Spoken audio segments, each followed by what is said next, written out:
I think that there's a great truth in the basic ideal that what happiness is really in the stories that you tell, and it's in the authenticity of it. See, that's kind of an unusual way of thinking about it, but it's true, because anybody can be happy.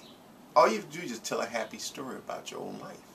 It's not even what you do or even how much money you got or who you got in your life. It's a matter of the story you tell. I think people who are miserable, and I see this all the time, and it's something I know from experience. This is not just something I'm just making up. But if you tell a miserable story, you're unhappy. And if you tell a happy story, you're happy. It's kind of somewhat seemingly corny, but it's actually the truth. You know, every day people go to work and they tell themselves how much they hate their jobs. They hate being here, they hate working here, they hate the coworkers, the backstabbing, the front stabbing, the side stabbing, and everything else. And if you keep telling yourself that, you believe it. You believe what you say.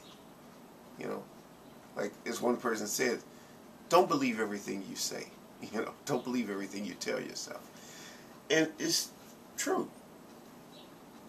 There's a reason behind that, because if you keep telling yourself certain things, you experience things.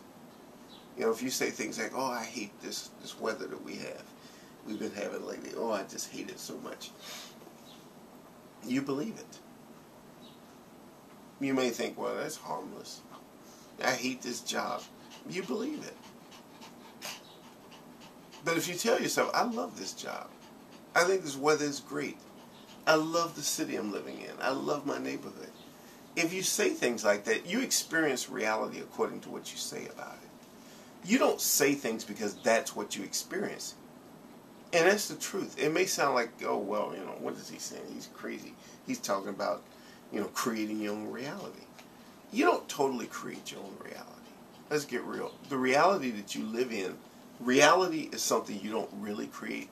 However, you do create how you experience it. You create how you experience the reality that you're in. And that's the truth.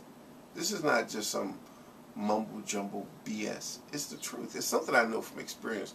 From times when I used to go through anxiety attacks and I overcame it. Times when I used to go through depression and I overcame it. So I'm actually speaking from experience. You know, I was just thinking the other day, I was looking at this thing about self-esteem and you know, kind of like a mixed thing about it. You know, some people say self-esteem is very important and we need to have it. And others say, you know, it's a problem because when people have too much self-esteem, they become arrogant. I've always believed that having a high self-esteem is important, but I think that you have to avoid becoming a pretentious asshole, too. And I see some people who really are pretentious assholes because they tell themselves a story about something, that they're better than other people. And that's what it means to have self-esteem for some people. It means I'm better than everybody else around me. I'm smarter. I'm better. And so they act that way. They talk that way to other people. They talk down at other people. You know, I think very highly of myself, but I also think highly of the people around me. I have high self-esteem, but I also think very highly of people around me.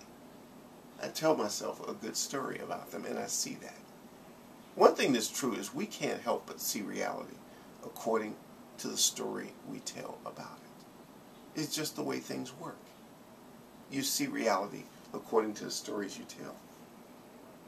You know, if you tell yourself that certain groups of people are worthless and that they're a danger to society and that they're bad people, and you don't know anything about them, you really don't know anything about them,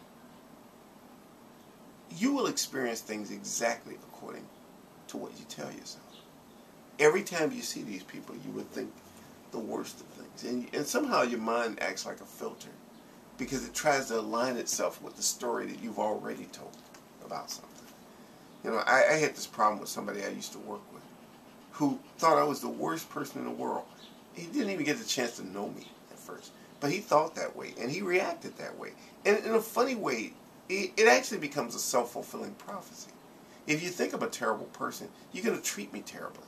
You're going to do bad things to me. You know, it's like you're going to annoy me and irritate me and attack me. And of course, if you attack me, I'm going to defend myself.